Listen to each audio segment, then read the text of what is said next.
नमस्ते। गायत्री मंत्र एक साथ उच्चारण करेंगे। ओम भूर्भुवः स्वः तत्सवितुर्वरेण्यं भर्गो देवस्य धीमहि धियो यो नः प्रचोदयात्।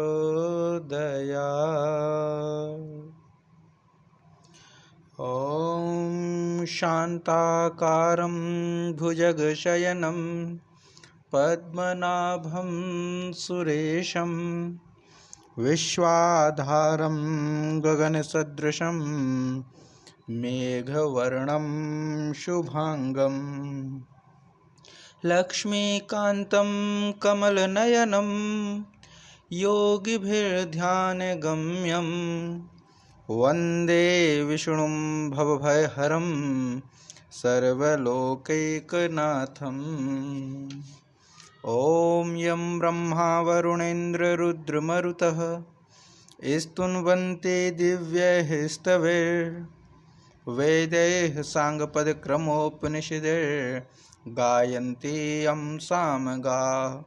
ध्यानावस्थिततद्गतेन मनसा पश्यन्ति यं योगिनो यस्यान्तं न विदुः सुरासुरगणा। देवाय तस्मै नमः, देवाय तस्मै नमः। गीता माता ऑनलाइन कक्षा में आप सभी का स्वागत है। अभी की इस कक्षा में हमें देवासुर संपद विभाग योग नामक जो अध्याय है इसका अभ्यास कर रहे हैं। देवासुर संपद विभाग योग, इसके अंतर्गत हमने 3 श्लोकों का अभ्यास कर लिया था जो कि देवीय संपदा प्राप्त होने पर पुरुष के जो लक्षण हैं। देवीय संपदा जब पुरुष को मिलती है तो उनके क्या क्या लक्षण हैं इसके विषय में हमने पढ़ा था कि वह पुरुष अभय, सत्व संशुद्धि, अभय माने उसको भय नहीं रहता किसी चीज़ का, और जो सत्व संशुद्धि अर्थात अंतःकरण की पूर्ण निर्मलता रहती है। इसके बाद फिर दान, दम अर्थात इंद्रियों का नियंत्रण में रखना, यज्ञ, भगवान देवता गुरुजनों की पूजा, अग्निहोत्र आदि आचरण करना, स्वाध्याय, वेद शास्त्रों का, भगवान के नाम का, गुणों का कीर्तन करना, तप, स्वधर्म के लिए कष्ट सहना तप, आर्जवम माने इंद्रियों सहित अंतःकरण की सरलता। फिर था अहिंसा, सत्य, अक्रोध, त्याग, शांति, अपैशुनम, भूतेषु दया, अलोलुप्त्वम, मार्तवम, ह्रीं, चापलम, ये हो गया था। इसके बाद तेज, क्षमा, धृति, शौचम, अद्रोहो, न अतिमानिता, ये पूरे इसमें नातिमानिता, ये पूरी जो लक्षण थे यह देवीय संपदा के थे। ये तीसरा जो श्लोक था वह था तेजः क्षमा, धृतिः शौचम, अद्रोहो नातिमानिता, भवन्ति संपदम देवीम अभिज्ञातस्य भारत। कहते हैं कि पूरे गुणों की विशेषता करते हुए आगे कहते हैं कि तेज माने महापुरुष का वह शक्ति जिसके द्वारा सामने वाले अपने संपर्क में आने वाले व्यक्ति के स्वभाव को बदलने में सहयोग करे, वह तेज होता है। फिर क्षमा करना, धैर्य, फिर शौचम अर्थात बाहर की शारीरिक शुद्धता, अद्रोह माने किसी से भी शत्रु भाव का न होना, किसी के प्रति भी शत्रु भाव ना रखें, नातिमान्यता माने अपने में पूज्यता के अभिमान का अभाव, ये नहीं होना चाहिए कि मैं पूजनीय हूँ। तो हे अर्जुन, देवीय संपदम माने देवीय संपदा को अभिजातस्य भवन्ति, देवीय संपदा को लेकर के ऐसे जो गुण होते हैं पुरुष के लक्षण ये हैं, माने जो देवीय संपदा के अंतर्गत आता है ऐसे पुरुष के लक्षण हैं। ये सभी लक्षण हैं देवीय संपदा के, देवताओं की कृपा जब हमें मिलती है उसके लक्षण। अब आगे शुरू करते हैं आसुरी संपदा का निरूपण होता है। आसुरी संपदा क्या है? असुरों की कृपा होगी तो क्या होगा? तो कहते हैं दंभो दर्पोभिमानश्च क्रोधः पारुष्यमेव च अज्ञानं चाभिजातस्य पार्थ संपदमासुरीम। दंभो दर्पोभिमानश्च क्रोधः पारुष्यमेव च अज्ञानं चाभिजातस्य पार्थ संपदमासुरीम। तो कहते हैं हे पार्थ, दंभ, दंभ माने जो अपने किए का अहंकार, घमंड, दर्प, दंभ, दर्प, अभिमान, ये तीन चीजें हैं। ये अहंकार से ही मिलती जुलती हैं, माने अपने स्वरूप का ज़्यादा अहंकार होना, घमंड होना और स्वयं की शक्ति का गलत उपयोग करना, ये है। अब तीनों का जो बारीक अंतर है वो तो अभी स्पष्ट नहीं हो पा रहा है, इसको अभ्यास करके या समूह में भेज दूंगा या आगे की कक्षा में कर लेंगे इसको, कि दंभ, घमंड, अभिमान, तीनों में बारीक अंतर क्या है, क्योंकि ये एक जैसे ही है। इसके आगे फिर है क्रोध। क्रोध होना माने आसुरी संपदा के अंतर्गत आता है। पारुष्यम, पारुष्यम माने कठोरता, जिनका स्वभाव कठोर हो दूसरे के प्रति। फिर अज्ञानम माने ज्ञान का ना होना, अज्ञानता होना। एव माने भी आसुरीम संपदम अभिजातस्य, आसुरी संपदा को लेकर के उत्पन्न हुए पुरुष के लक्षण होते हैं। ये आसुरी संपदा है, जो अहंकारी हो, जो क्रोधी हो, जो कठोर व्यवहार रखते हो, जो अत्याचार करते हो, जो अज्ञान हो, ऐसी जो संपदाएं हैं ये आसुरी संपदा के अंतर्गत आती हैं। ये आसुरी संपदा है। माने ये जो है दंभ, दर्प, अभिमान, ये तो तीन हो गए। एक दंभो दर्पोभिमानश्च क्रोधः पारुष्यमेव च, क्रोध, क्रोध करना, पारुष्य माने कठोर व्यवहार रखना। अज्ञान च अभिजातस्य, अज्ञान माने अज्ञानता का होना। अभिजातस्य लेकर के प्रकट हुए, उत्पन्न हुए, क्या, तो संपदम आसुरीम, आसुरीम संपदा, आसुरी संपदा को लेकर के जो प्रकट हुआ पुरुष है उसके लक्षण हैं ये। तो ये कुछ कम ही है लेकिन बहुत खतरनाक है। दोष तो एक ही हो तो वह दोष जो है हमारे व्यवहार को, हमारे स्वभाव को बदल देता है, जीवन को बदल देता है। तो दंभ होना, घमंड होना किसी चीज़ का, अभिमान होना किए हुए का, ये तो बहुत अनुचित है, बहुत ही खतरनाक है। क्रोध करना, क्रोधी स्वभाव होना, ये शुभ लक्षण नहीं माना गया है। कठोरता, दूसरे के प्रति कठोर व्यवहार रखना और अज्ञानता रखना, अज्ञानता से ही ये सब हैं। जब अज्ञानता हमारे अंदर है तभी ये सब दोष हैं। अगर ज्ञान प्राप्त हो जाए तो ये सब चीज़ें फिर धीरे धीरे नष्ट हो जाती। इसीलिए हर किसी को ज्ञान के लिए प्रेरित किया जाता है कि ज्ञान प्राप्त करो। जब व्यक्ति को ज्ञान हो जाता है तो वह फिर अपने जीवन को भी सुधार लेता है, अपने जीवन में भी परिवर्तन कर लेता है। तो ये संपदा जो है यह आसुरी संपदा है, असुरों के द्वारा प्राप्त हुई संपदा है। तो आसुरी संपदा के अंतर्गत ये सब आते हैं कि दंभो दर्पोभिमानश्च क्रोधः पारुष्यमेव च अज्ञानम चाभिजातस्य पार्थ संपदमासुरीम, ये पूरी संपदा है। तो इसका पाठ करते हैं। जो इसमें अंतर है, समानता, मतलब जो दंभ, दर्प और अभिमान, इनमें क्या अंतर है ये बाद में आपको समूह में प्रेषित कर दूंगा, इसका जो अर्थ है जी। इसका पाठ करेंगे। दंभो दर्पोभिमानश्च, दंभो दर्पोभिमानश्च क्रोधः पारुष्यमेव च, क्रोधः पारुष्यमेव च अज्ञानं चाभिजातस्य, अज्ञानं चाभिजातस्य पार्थ संपदमासुरीं, पार्थ संपदमासुरीं। दंभो दर्पोभिमानश्च क्रोधः पारुष्यमेव च अज्ञानं चाभिजातस्य पार्थ संपदमासुरीं, पार्थ संपदमासुरीं जी। इसका पाठ कीजिए माता जी।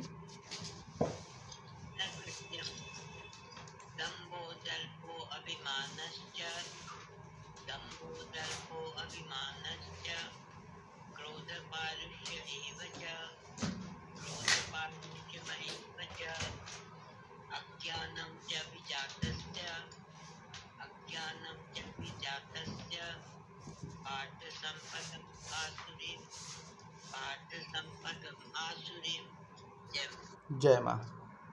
इसके पश्चात फिर आगे पांचवा जो श्लोक है इसमें क्या करते हैं कि देवीय संपदा का फल मुक्ति और आसुरी संपदा का फल जो है वो बंधन है। तो इसका अभिप्राय क्या है, कैसे कहते हैं भगवान श्री कृष्ण अर्जुन को? तो कहते हैं देवी संपदि विमोक्षाय, देवी संपद विमोक्षाय निबंधायासुरी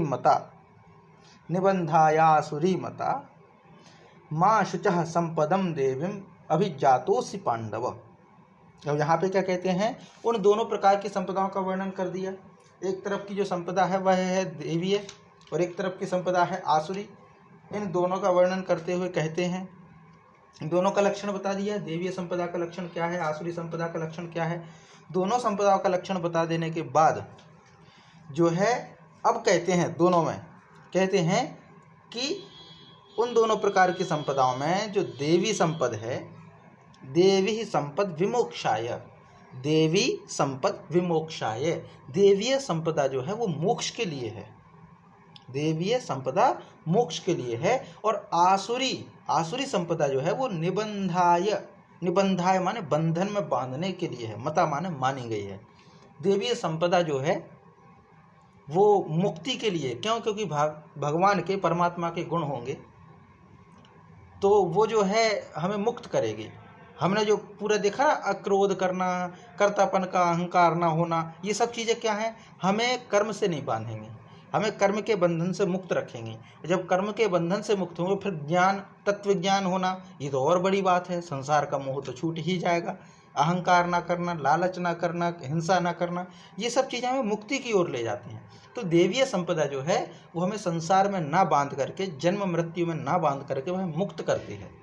ईश्वर प्राप्त होते हैं उससे, क्योंकि देवीय संपदा है। देवीय संपदा परमात्मा से मेल करवाती है और परमात्मा से मिल जाने के बाद ये बंधन सब छूट जाते हैं, माने वह मुक्ति की ओर ले जाती है, मोक्ष की ओर ले जाती है।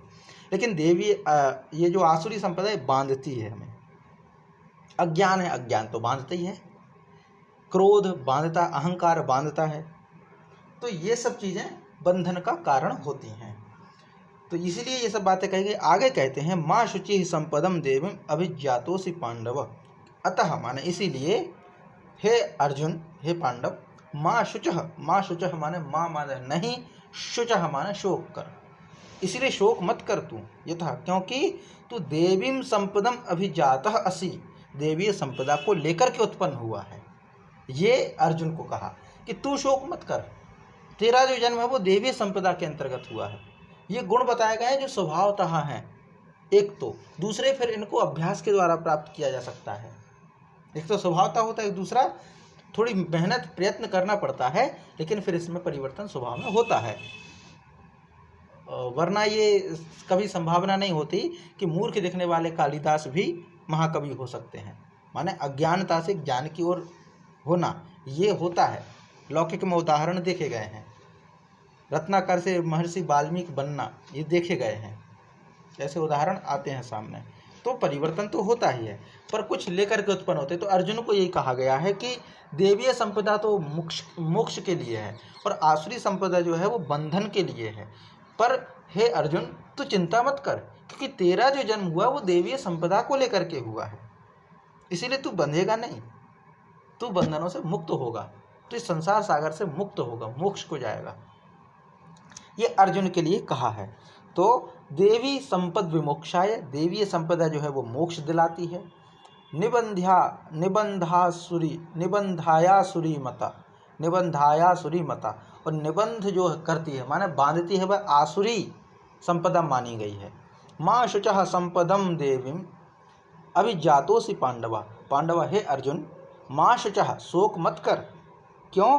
क्योंकि देवीं संपदम अभिजातः असि, तू देवीय संपदा को लेकर के उत्पन्न हुआ है। ये अर्जुन को कहा है भगवान ने। माने अर्जुन जो है वो देवीय संपदा वाले, देवताओं की कृपा है उन पर, इसीलिए वह मोक्ष की ओर जाएंगे। इसीलिए वह पूरी विशेषताएं जो देवीय संपदा के हैं वो लगभग अर्जुन में समाहित हैं, अर्जुन में है। अर्जुन नहीं है तो अर्जुन भगवान समझा रहे हैं, भगवान समझा रहे हैं। तो ये चीज़ें हैं। इसका हम पाठ करते हैं कि देवी संपद विमोक्षाय, देवी संपद विमोक्षाय निबंधायासुरी मता माँ शुचः संपदम देवीं, माँ शुचः संपदम देवीं अभिजातोसि पांडव देवी संपद विमोक्षाय निबंधायासुरी मता माँ शुचः संपदम देवीं अभिजातोसि पांडव। जी माता जी, इसका पाठ कीजिए।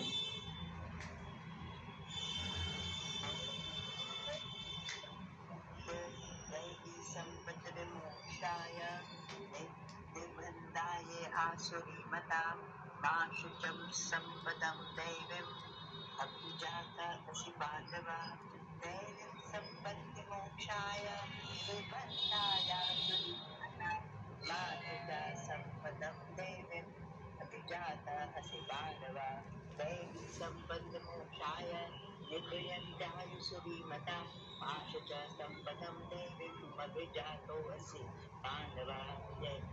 जय मां। अब इसके बाद फिर भगवान कहते हैं अर्जुन से, देव और आसुर देव और आसुर इन दोनों के सर्गों का संकेत करते कि उत्पत्ति कैसे होती है, विस्तार पूर्वक सुनने के लिए कहते हैं। तो कहते हैं कि द्वौ भूत सर्गो लोके अस्मिन् द्वौ भूत सर्गो लोके अस्मिन् देव आसुर एव च द्वौ भूत सर्गो लोकेस्मिन् देव आसुर एव च देवौ विस्तरशः प्रोक्तः आसुरं पार्थ मे शृणु। तो द्वौ भूत सर्गो लोके अस्मिन् देवः आसुर एव च देवो विस्तरशः प्रोक्त आसुरं पार्थ मे शृणु। कहते हैं, हे अर्जुन, अस्मिन् लोके भूत सर्गो द्वौ एव। अस्मिन् माने इस लोक में, अस्मिन् लोके इस लोक में। अर्जुन से कहते हैं कि हे अर्जुन, अस्मिन् लोके इस लोक में भूत सर्गो माने भूतों की सृष्टि, यानी मनुष्य समुदाय की जो सृष्टि है, द्वौ एव दो प्रकार की ही है, दो प्रकार की सृष्टि मानी गई है। कौन कौन सी? तो कहते हैं देवः च आसुरः, एक देवी प्रकृति और एक आसुरी प्रकृति, दो प्रकार के मनुष्य ही हैं। एक प्रकार का मनुष्य आसुरी प्रवृत्ति का है, एक प्रकार का मनुष्य देवीय प्रकृति का है। तो आसुरः और देवः दो प्रकार के हैं। फिर आगे कहते हैं देवः विस्तरशः प्रोक्ता, देवी प्रकृति वाला विस्तार पूर्वक कहा गया है। अब तू आसुरम में शृणु। अब आसुरी प्रकृति वाले समुदाय का विस्तार से सुन, क्योंकि आसुरी प्रवृत्ति को भगवान ने सिर्फ एक श्लोक में निपटाया, जबकि देवीय संपदा वालों की विशेषता बड़े विस्तार से की गई है। एक एक लक्षण को उन्होंने बड़े विस्तार से समझाया है, बहुत अच्छे से उनको एक्सप्लेन किया है कि देवीय संपदा ऐसी होती है, ऐसी होती है।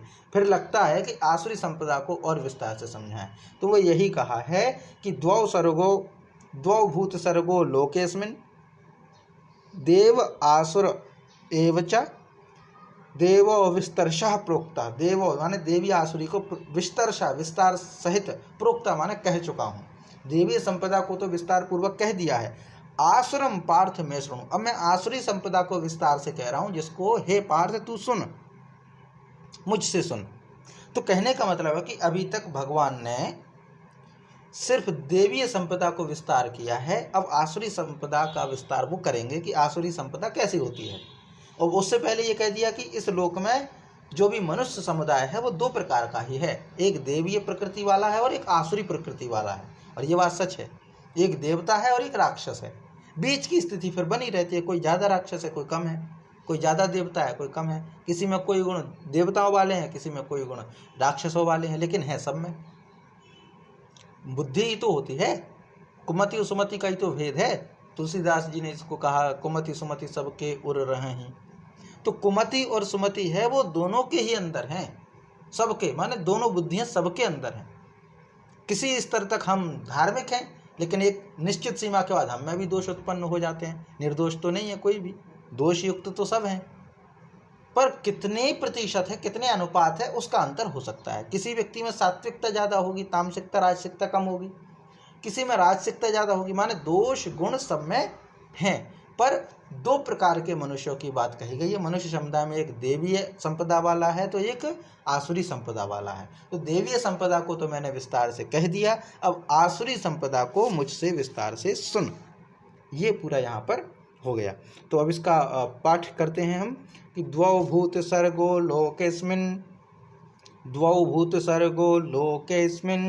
देव आसुरेव च देवो विस्तरशः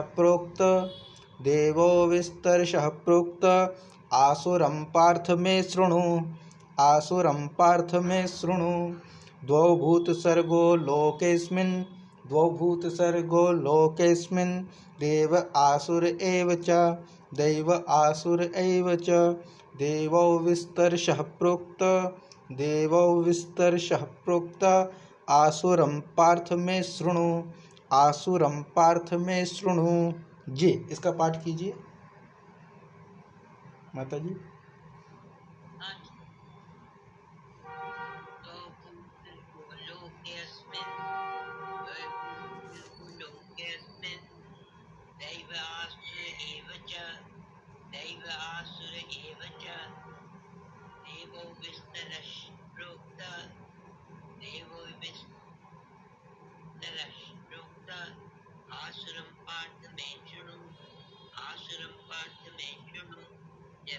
जय माँ। इसके पश्चात आगे अब कहते हैं 7वां जो श्लोक है उसमें भगवान कहते हैं प्रवृत्तिम च निवृत्तिम च जना न विदुरासुरा। प्रवृत्तिम च निवृत्तिम च जना न विदुरासुरा न शौचम नापि चाचारो न शौचम नापि चाचारो न सत्यम तेषु विद्यते। अभी आसुरी संपदाओं को विस्तार से कहते हैं तो इसके लिए ये आया है कि प्रवृत्तिम च निवृत्तिम च जनः न विदुरासुरा न शौचम नापि चाचारो न सत्यम तेषु विद्यते।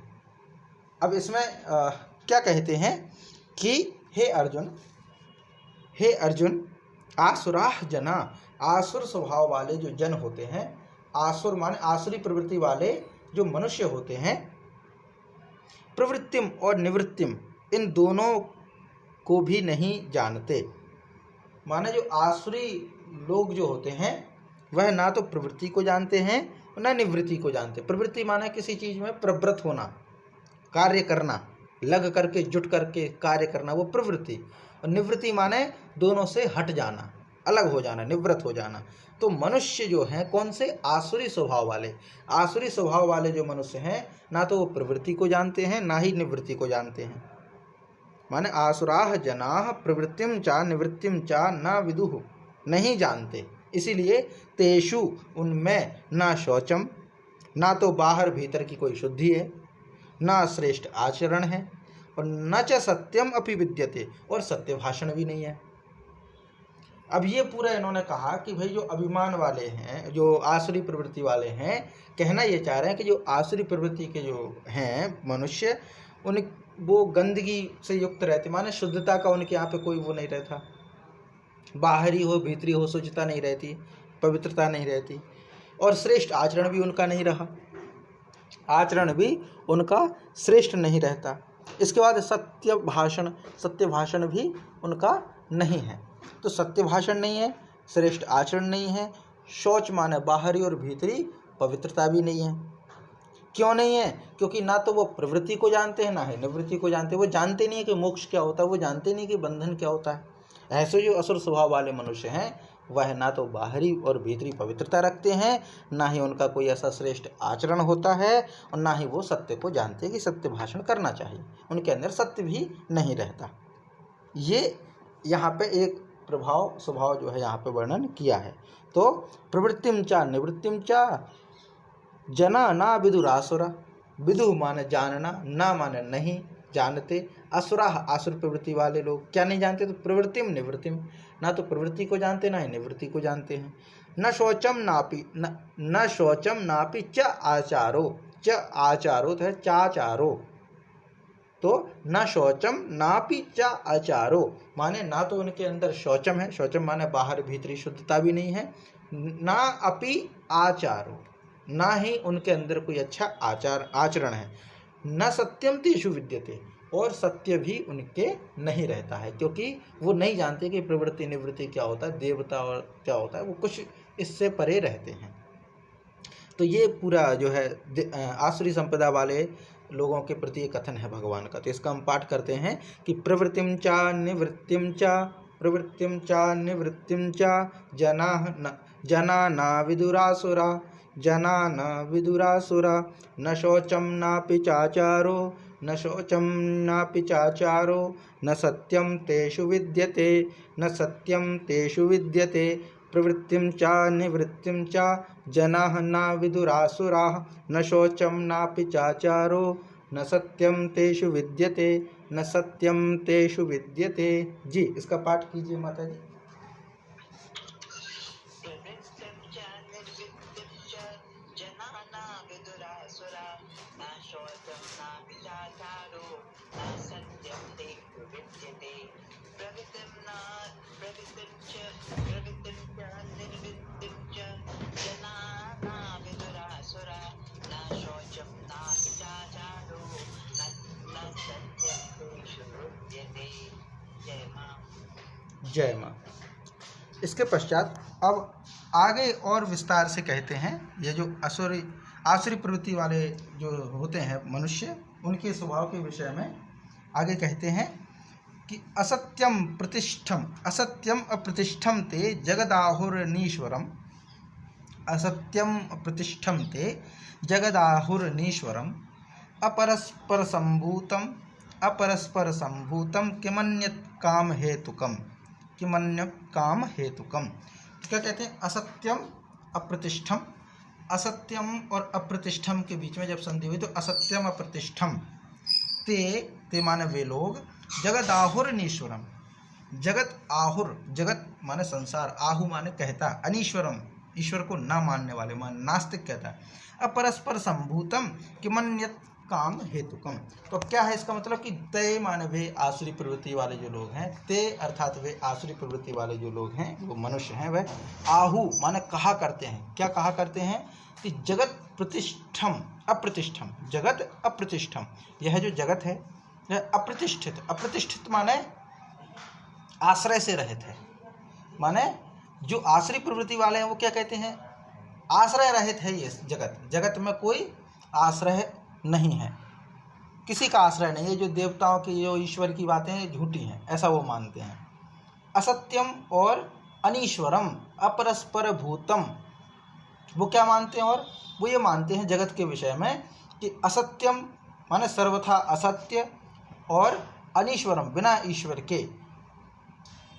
माने जब हम कहते हैं ना, देखिए एक तो थ्योरी है जो ये कहती है कि पूरे जो प्रकृति है उसकी उत्पत्ति कैसे हुई, तो वो ये कहते हैं कि जगत जो है वो ईश्वर के आश्रय में है, ईश्वर का आश्रय है, मतलब जगत का आश्रय वो है, ईश्वर है, और सत्य से ही उत्पन्न हुई है, सत्य की सत्ता है ना, सत्य।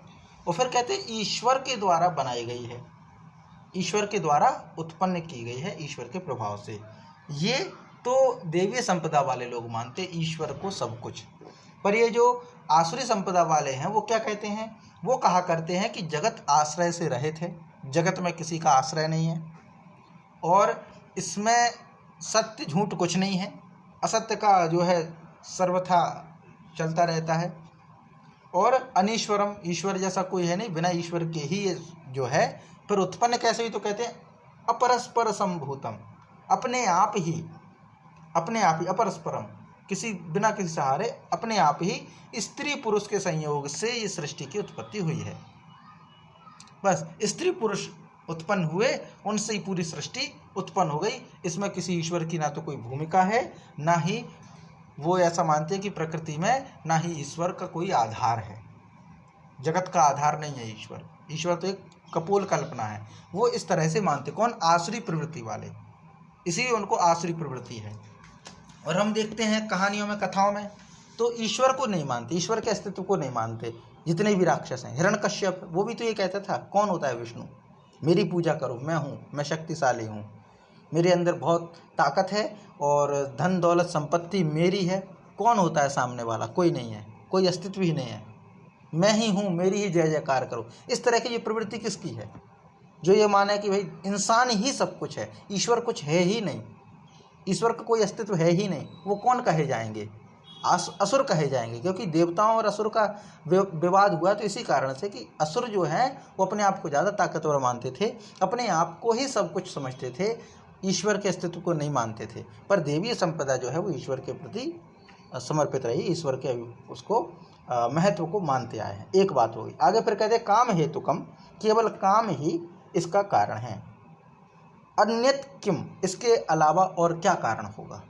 माने जगत के विषय में ये विचार हैं एक तो जगत के विचार हमारे सबके हैं कि ईश्वर ने इसको सत्व रज तम के द्वारा प्रकृति के साथ संयोग करके पूरी सृष्टि की उत्पत्ति की हुई है। आकाश, वायु, अग्नि, जल, पृथ्वी, ये सब सिस्टमेटिक रूप में बनाया गया है। इतनी इंद्रियां हैं, इसमें त्याग करो, ईश्वर का निवास है। माने हमारे जो शास्त्र हैं वो कहते हैं ईशावास्यम इदम सर्वम यत्किंच जगत्याम जगत।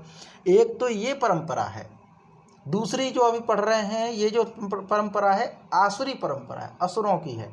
तो वो कहते हैं कि प्रकृति जो है वो जगत जो है वो आश्रय से रहित है, सर्वथा असत्य है, और ईश्वर के बिना ही ये सब कुछ परस्पर स्त्री पुरुष के संयोग से इसकी उत्पत्ति हो गई। हाँ, इसकी उत्पत्ति में केवल एक ही है, वह है काम, काम वासना जिसको हम कहते हैं, इच्छाएं। काम माने जो काम है उसके कारण से ही ये सृष्टि उत्पन्न हुई है। कामदेव जिसको हमारे उसमें है कामदेव की कथा कहानियाँ, तो काम ही जो है उससे ही इसकी सृष्टि हुई है। इसके अलावा और कोई दूसरा कारण इससे नहीं हो सकता। तो ये आसुरी प्रवृत्ति वालों के लिए कहा हुआ है, आसुरी प्रवृत्ति वाले लोगों के लिए ये सब बातें कही गई हैं। तो इसका हम पाठ करते हैं। माने नास्तिकता का कथन है पूरे इस श्लोक में। आसुरी प्रवृत्ति वाले जो लोग हैं वो नास्तिक होते हैं, आस्तिकता उनमें नहीं रहती, वो ईश्वर को नहीं मानते, ईश्वर के प्रति उनका कोई रुझान नहीं रहता। किनका? आसुरी प्रवृत्ति वाले लोगों का। तो इसका हम पाठ करते हैं कि असत्यम प्रतिष्ठम ते, असत्यम प्रतिष्ठम ते जगदाहुरनीश्वरम, जगदाहुरनीश्वरम परस्पर संभूतम अपरस्पर संभूतम किमन्यत् काम हेतुकम, किमन्यत् काम हेतुकम। असत्यम अप्रतिष्ठम ते, असत्यम अप्रतिष्ठम ते जगदाहुरनीश्वरम, जगदाहुरनीश्वरम अपरस्पर संभूतम, अपरस्पर संभूतम किमन्यत् काम हेतुकम, किमन्यत् काम हेतुकम। जी, इसका पाठ कीजिए माता जी। असत्यम अप्रतिष्ठम ते, असत्यम अप्रतिष्ठम ते जगत आहु अनीश्वरम, जगत आहु अनीश्वरम अपरस्परम संभूतम, अपरस्पर संभूतम किम अन्यत् काम हेतुकम, किम अन्यत् काम हेतुकम। जय मां। अब आगे इसके बाद फिर आगे कहते हैं भगवान आसुरी प्रवृत्ति वाले जो लोग हैं उनके विषय में कहते हैं। माने वह आसुरी प्रकृति वाले दुराचार कैसे होते हैं उनका वर्णन किया गया है। एताम दृष्टिम अवष्टभ्य, एताम दृष्टिम अवष्टस्य अवष्टभ्य, एसाम दृष्टिम अवष्टभ्य नष्टात्मानो अल्पबुद्धया, नष्टात्मानोऽल्पबुद्धया भवन्त्युग्रकर्माणः, भवन्त्युग्रकर्माणः क्षयाय जगतोपहित, क्षयाय जगतो हिताः, जगतो हितः। एतां दृष्टिम् अवष्टभ्य नष्टात्मानोऽल्पबुद्धयः प्रभवन्त्युग्रकर्माणः, प्रभवन्त्युग्रकर्माणः क्षयाय जगतो हिताः, क्षयाय जगतो हिताः। तो अब इसमें क्या कहते हैं कि इस प्रकार एताम दृष्टिम अवष्टभ्य, इस प्रकार दृष्टि माने मिथ्या ज्ञान को, जो देखा उसी को, अवष्टभ्य अवलंबन करके, नष्टात्मान जिनका स्वभाव नष्ट हो गया है, अल्प बुद्धया जिनकी बुद्धि मंद है, अल्प है, अहिताः सबका अपकार करने वाले हैं, हित नहीं करने वाले, अहित करने वाले हैं, उग्र कर्माणः जिनके कर्म उग्र हैं, माने क्रूर कर्म करने वाले जो मनुष्य हैं, जगतः क्षयाय प्रभवन्ति, जगत के नाश के लिए ही समर्थ होते हैं। अगर इनके हाथ में सत्ता आ जाए तो जगत का नाश कर बैठेंगे। क्यों? क्योंकि एक तो ये मिथ्या ज्ञान को ही अवलंबन करते हैं, जो झूठा ज्ञान है उसी को सच मानते हैं। झूठा ज्ञान मतलब क्या है? जो सच है उसको नहीं देखेंगे, सच में झूठ खोजेंगे, सच में झूठ खोजेंगे। जैसे सच को भी उल्टा तरीके से देखें, जैसे रस्सी पड़ी है तो उसको भी सांप देखेंगे, ये मिथ्या ज्ञान होता है। तो मिथ्या ज्ञान इसका है, उसका अवलंबन करते हैं, और इनका स्वभाव जो है स्वयं का ही स्वभाव नष्ट हो गया है। नष्ट आत्मानः माने जो स्वयं ही नष्ट हो चुके हैं, और अल्प बुद्धया जिनकी बुद्धि जो है वह भी अल्प है, मंद है, अहिताः उग्र कर्माणः अहिता माने सबका अपकार करने वाले, अहित करने वाले, बुराई करने वाले, है ना। अहिता उग्र कर्माण, उग्र यानी क्रूरता करना जिनका कर्म है, क्रूर कर्म करने वाले हैं। जगत क्षयाय प्रभवंती, वे जगत के नाश के लिए ही समर्थ होते हैं, माने जगत को नाशवान कर नाश कर देंगे, जगत का, जगत को विनष्ट कर देंगे, नष्ट विनष्ट कर देंगे। बस अब इस पे बहुत सारी चीज़ें उत्पन्न हो सकती हैं, मतलब विचार किया जा सकता है कि आज हम देखते हैं पूरा जगत नष्ट होने की ढेरी पर है, तो अब इसमें कौन जिम्मेदार, कौन सी प्रवृत्ति जिम्मेदार। हम किसी का आलोचना नहीं कर रहे हैं, पर एक जो स्थिति दिखाई दे रही है उसको जरा समझना चाहिए। एक फिलॉसफी चलती है पूरे विश्व भर में भारत की ओर से, वो फिलॉसफी कहती है कि पूरे जगह ईश्वर का निवास है, इसीलिए हमें किसी का शोषण नहीं करना, प्रकृति का यूज भी करना, उपयोग भी करना है तो सीमित मात्रा में करना। अगर आपका काम 1 बाल्टी पानी से चलता है तो 2 बाल्टी मत खींचो, कुएं से खींचना पड़ता था। और कुआं भी क्या, भारतीय सभ्यता देखिए, कुआं माने एक ऐसा स्थान जिसमें सबके लिए खुला था। कुआं है तो कुएं से पानी खींच रहे हैं, खेतों में पानी जा रहा है, नदियों में पानी जा रहा है, तो इसका हमने सम्मान किया, हमने इनका सम्मान किया। नदियों की आवश्यकताओं को महसूस किया, हमने वृक्षों की आवश्यकताओं को महसूस किया। इसीलिए मनुष्य के लिए नैतिकता आई, उसी साथ में वृक्षायुर्वेद जैसे ही वनस्पति शास्त्र भी उपलब्ध हुए जो वृक्षों के विषय में सोचते थे। मतलब हम चांद की ओर भी देखते थे, नक्षत्र को देखते थे, और एक तरफ हम अपनी प्रकृति को भी नहीं छोड़ते थे, प्रकृति का भी सम्मान करते थे, पूजते थे। छोड़ने से मतलब वो नहीं कि शोषण कर रहे हों, माने उनका सम्मान करते थे। हमने जानवरों में भी ये थ्योरी दी कि ये भी ईश्वर के अंश हैं, इसीलिए सताना नहीं। चींटी को शक्कर डालना, आटा डालना, मछलियों को आटा डालना, गाय को रोटी खिलाना, कुत्ते को रोटी खिलाना, पीपल के पेड़ के नीचे दीपक रखना, क्यों किया गया ये सब? ताकि हम उनमें प्राण को जानें, प्राण तत्व को जानें। हम पृथ्वी को भी माँ मानते हैं क्योंकि जीवंत है, ये पृथ्वी जीवंत है, इसको भी कष्ट होता है। इसीलिए जब हम पहले उठते थे और कहते थे कराग्रे वसते लक्ष्मी, कर मध्य सरस्वती, कर मूले तो गोविंद, प्रभाते कर दर्शनम, समुद्र वसने देवी, पर्वत स्तन मंडले, विष्णु पत्नी नमस्तुभ्यम, पाद स्पर्श क्षमस्व में, माने मेरे पैर आपके ऊपर पड़ रहे हैं, हे धरती माता मुझे क्षमा कर देना। ये जो थ्योरी थी, जो प्रकृति को बनाने वाली थी, ये थ्योरी थी जो देवीय संपदा वाली थी। और हम कहते थे, ये गाया जाता था समाज में, भले अक्षर ज्ञान न था समाज को, भले अक्षर ज्ञान न था, लेकिन ये हर कोई जानता था कि परहित सरस धर्म नहीं भाई, पर पीड़ा सम नहीं अधमाई। सबको ज्ञान था, किसी का रुपए लेकर के नहीं मरना, वरना भोगना पड़ेगा, ये कर्म का ज्ञान पहले से था। वृक्ष है तो वृक्षों को काटना नहीं है, जो गिर जाए लकड़ियां उनका उपयोग करना है, यज्ञ करना, ज़्यादा से ज़्यादा परोपकार करना, जीव जंतुओं के लिए खुला, गोचर भूमि छोड़ना। हमारे यहाँ पर गोचर भूमि छोड़ी जाती थी, गायों के लिए चरने योग्य भूमि छोड़ी जाती थी। ये जो सत्ता थी, ये देवीय संपदा वाले लोगों की सत्ता थी, जिनकी बुद्धि में देवीय संपदा हावी थी, देवताओं को देखते थे। इसीलिए हरी भरी दुनिया थी, इसीलिए औषधीय खजाने से भरा पूरा हमारा हिमालय पर्वत था, और पूरे हमारे गांव थे। हर एक गांव, हिमालय तो एक प्रतीक है बहुत समृद्धता का, लेकिन हर एक गांव में औषधियाँ होती थीं, और ग्राम वैद्य भी होते थे जो औषधियों के बारे में विस्तार से जानकारी जानते थे। भले उन्होंने कोई कहीं जाकर के डिग्री नहीं ली थी डॉक्टर के, MBBS की, MD की, लेकिन वो सब कुछ जानते थे। आज भी बहुत सारे अस्थियों को समझने, पकड़ रखने वाले लोग हैं जो बिल्कुल नहीं जानते, अपना नाम नहीं लिख पाएंगे, अंगूठा लगाएंगे, नाम भी नहीं लिख पाएंगे, लेकिन जो मरीज डॉक्टर, बड़े बड़े डॉक्टर ठीक नहीं कर पाते, वो 5 मिनट में वो ठीक कर देते हैं, 5 मिनट में वो ठीक कर देते हैं, उनको सब पता है। तो वो ज्ञान उनके अंदर था, लेकिन 1 रुपया भी नहीं लेंगे वो, इतनी विनम्रता थी। ये भारत की समाज थी जो देवीय संपदा से भरी पड़ी है। अब एक दूसरी संपदा हावी हो गई।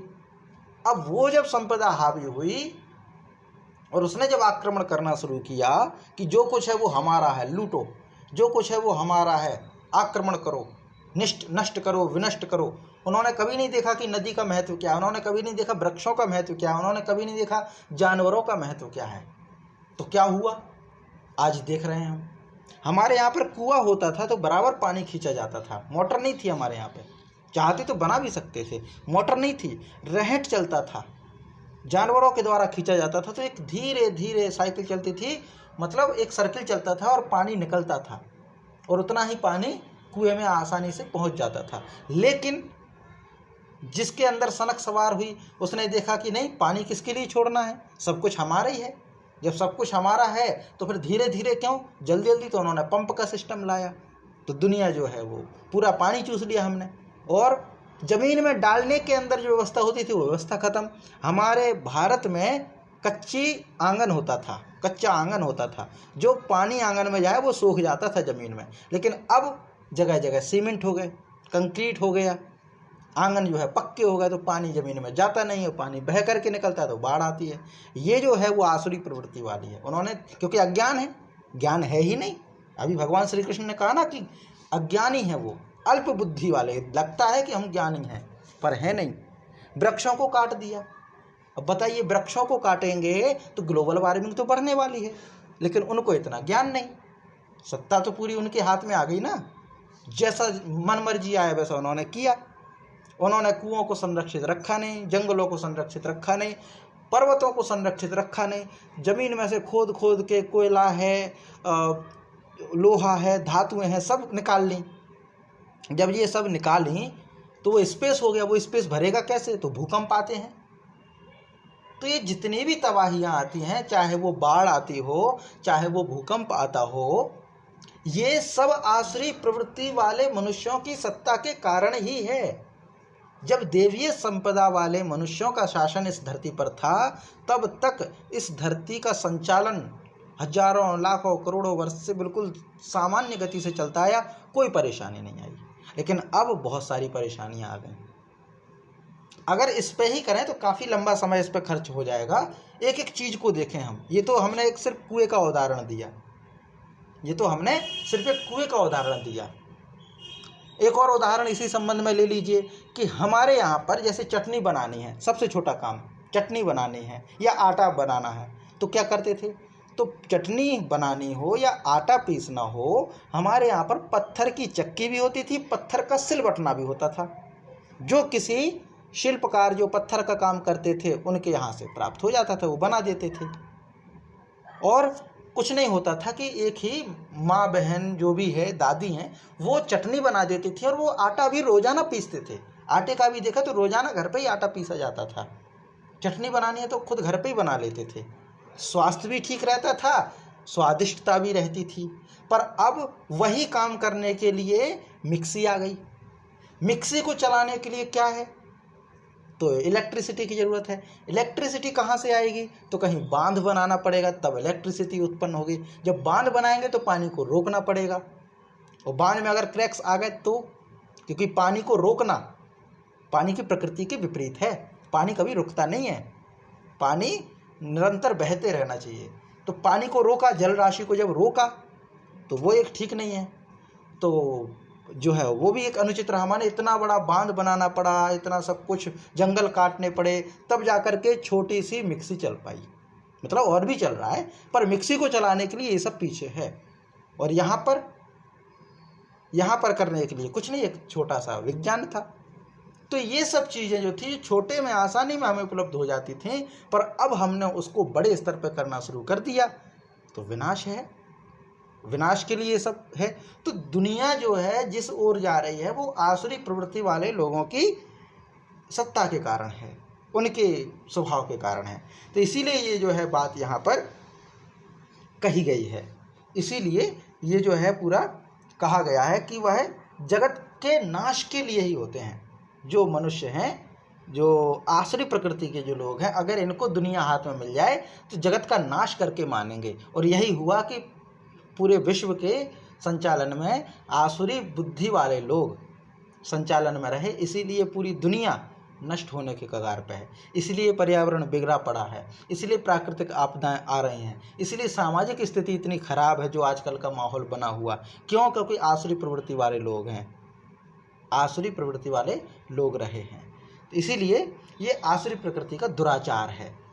तो इसीलिए हम कहते हैं कि हमें देव संपदा वाले मनुष्यों को आगे आना चाहिए। कहते हैं ना, मूर्धन्यो जागो, मुर्दों से रही ना कोई आश। बाकी समाज तो सिर्फ मुर्दा पड़ा है, हम मूर्धन्यों को ही जागना पड़ेगा और पूरी जो डगमगाती हुई विश्व की धरोहर है, वैश्विक स्थिति है, इसको संभालना पड़ेगा। तो ये पूरा यहाँ पे भगवान श्री कृष्ण ने पहले ही कह दिया था, ये शायद आभास हो गया होगा और ये अर्जुन की ओर भी इशारा रहा होगा कि भाई तुम तो देवीय संपदा वाले हो, पर सामने जो खड़े हैं वो आसुरी संपदा वाले हैं, इसलिए उनके हाथ में मत दे देना। अगर तुम युद्ध नहीं लड़ोगे तो ये पूरी जो राज्य है वो आसुरी प्रवृत्ति वाले लोगों के पास जाएगा, और जब आसुरी प्रवृत्ति वाले लोगों के पास जाएगा तो इस पूरे राज्य को, पूरी धरती को, जगत को ही नष्ट करने पर तुल जाएंगे। ये पूरा यहाँ पर इशारा है। तो इसका हम पाठ करते हैं। एतां दृष्टिम अवष्टम्भ्य, एतां दृष्टिम अवष्टभ्य नष्टात्मानोल्पबुद्धया, नष्टात्मानोल्पबुद्धया प्रभन्त्योग्रकर्माणः, प्रभन्त्योग्रकर्माणः क्षयाय जगतो हिताः, क्षयाय जगतो हिताः। एतां दृष्टिमवष्टभ्य, एतां दृष्टिमवष्टभ्य नष्टात्मानोल्पबुद्धयः प्रभन्त्योग्रकर्माणः क्षयाय जगतो हिताः, क्षयाय जगतो हिताः। जी, इसका पाठ कीजिए माता जी।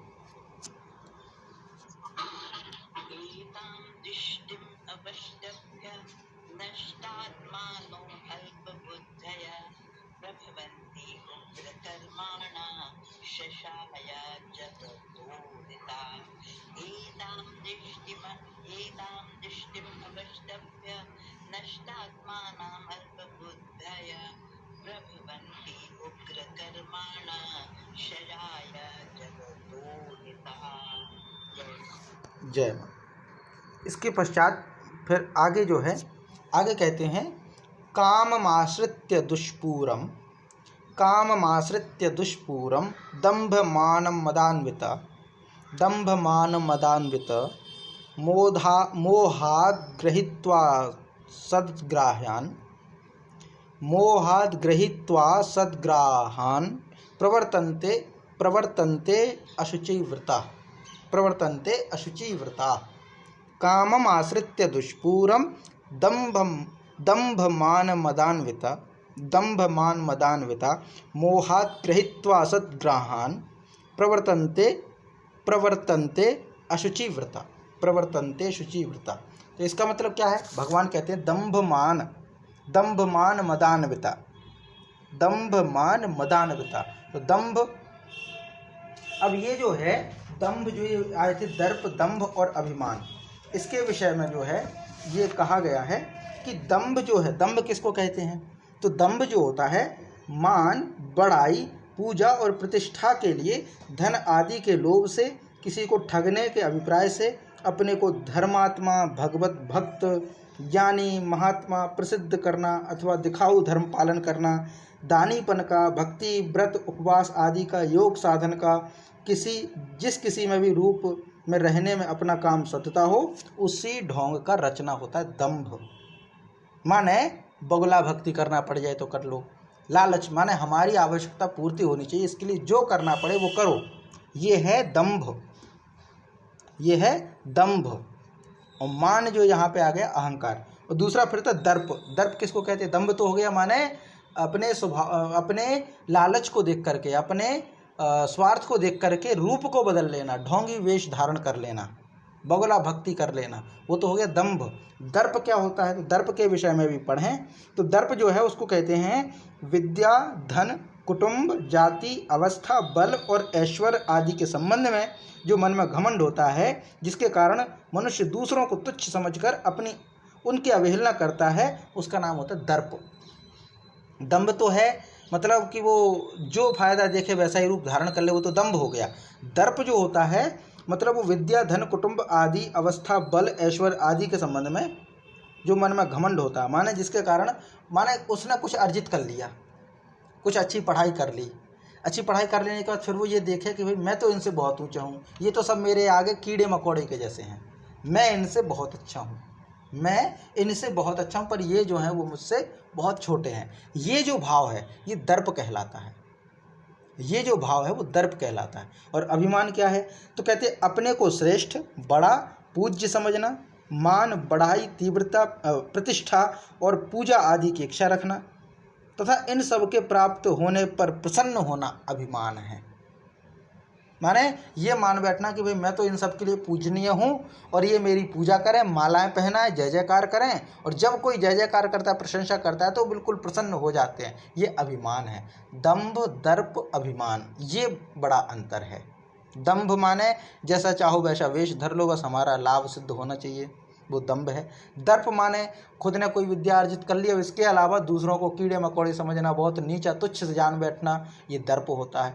अभिमान जो होता है स्वयं को श्रेष्ठ, बड़ा मानना, पूजनीय मानना, और जब कोई पूजा करने आए तो हम बड़े प्रसन्न हो जाएं, ये जो है वह है अभिमान। तो यहाँ पे जो कहा गया है कि दंभ, मान और मद से युक्त। दंभ, दंभ यही, मान माने सम्मान हो मेरा, इज्जत हो मेरी, और मद, मद माने अहंकार से युक्त जो मनुष्य है, दुष्पूरम, किसी प्रकार की भी पूर्णता न होने वाली, कामम आश्रित्य, कामनाओं का आश्रय लेकर के, माने वह कैसी कामना करेगा? दुष्पूरम, जिसको पूरा होना दुष्कर है, जो कामनाएं पूरी नहीं हो सकती, ऐसी कामनाओं का आश्रय लेकर के, मोहात असद्ग्राहान गृहीत्वा, अज्ञान से मिथ्या सिद्धांतों को ग्रहण करके, क्योंकि वह अज्ञानता है उसमें, तो जब अज्ञानता है तो मिथ्या सिद्धांत ग्रहण कर लेगा, झूठ मूठ के कोई सिद्धांत अपने बना लेगा, उनका पालन करके, ग्रहण करके, अशुचिव्रता प्रवर्तन्ते, भ्रष्ट आचरणों को धारण करके संसार में विचरते हैं। ये कौन है? आसुरी प्रवृत्ति वाले लोग, असुरता वाले लोग। तो उनके विषय में ये कहा गया, कामम आश्रित्य दुष्पूरम, काम का आश्रय लेकर के। कैसा काम? तो कहते दुष्पूरम, जिसको पूर्ण होना दुष्कर है, जो पूरा नहीं हो सकता, ऐसी इच्छाओं का आश्रय लेकर के, दंभ, मान, मदान्विता, दंभ यानी जो है दंभ है, मान अहंकार, मद, मद का मतलब है जो अहंकार है, उससे युक्त होकर के मनुष्य, मदान्विता माने मद आदि से अन्वित होकर के मनुष्य जो है, दुष्पूरम कामम आश्रित्य, किसी प्रकार से पूरी न होने वाली कामनाओं का आश्रय लेकर के, मोहाद असद्ग्राहान, असद माने असत्य, ग्राहन माने सिद्धांतों को ग्रहण करके, ग्रहित्वा ग्रहण करके, किससे? अज्ञानता के कारण, क्योंकि अज्ञानता है इसलिए ऐसे सिद्धांतों का ग्रहण करके, अशुचि वृता प्रवर्तन्ते, भ्रष्ट आचरणों को धारण करके संसार में भटकते रहते हैं। प्रवर्तन्ते माने विचरण करते रहते हैं। ये जो लोग हैं वह आसुरी प्रवृत्ति वाले हैं, असुरता उनके रहती है। तो इसका हम पाठ करते हैं कि काममाश्रित्य दुष्पूरम दंभ मान मदान्विता, मोहाद् गृहीत्वा सद्ग्राहान्, मोहाद् गृहीत्वा सद्ग्राहान्, प्रवर्तन्ते शुचिव्रताः, प्रवर्तन्ते शुचिव्रताः, काममाश्रित्य दुष्पूरम दंभ मान मदान्विता, मोहाद् गृहीत्वा सद्ग्राहान्, प्रवर्तन्ते शुचिव्रताः, प्रवर्तन्ते शुचिव्रताः। जी, इसका पाठ कीजिए। कामम आश्रित्य दुष्पूरम, कामम आश्रित्य दुष्पूरम, दंभमानम अनन्विता, दंभमानम दवन्दिता, मोहात् गृहीत्वा अस्ग्राहान्, मोहात् गृहीत्वा असद्ग्राहान्, प्रवर्तन्ते अशुचिव्रता, प्रवर्तन्ते अशुचिव्रता। जय माँ।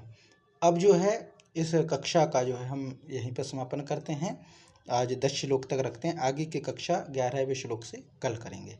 जी, तो कोई प्रश्न हो तो आप बता सकते हैं। बाकी जो 3 शब्द थे उनका अर्थ हम हो गया है, दंभ, दर्प और अभिमान।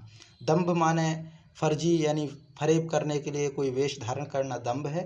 दर्प माने अपने ज्ञान के अलावा, अपनी प्रतिष्ठा के अलावा दूसरों को तुच्छ समझना।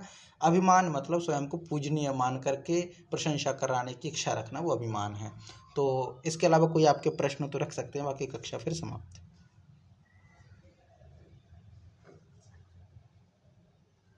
जी, शांति पाठ करते हैं।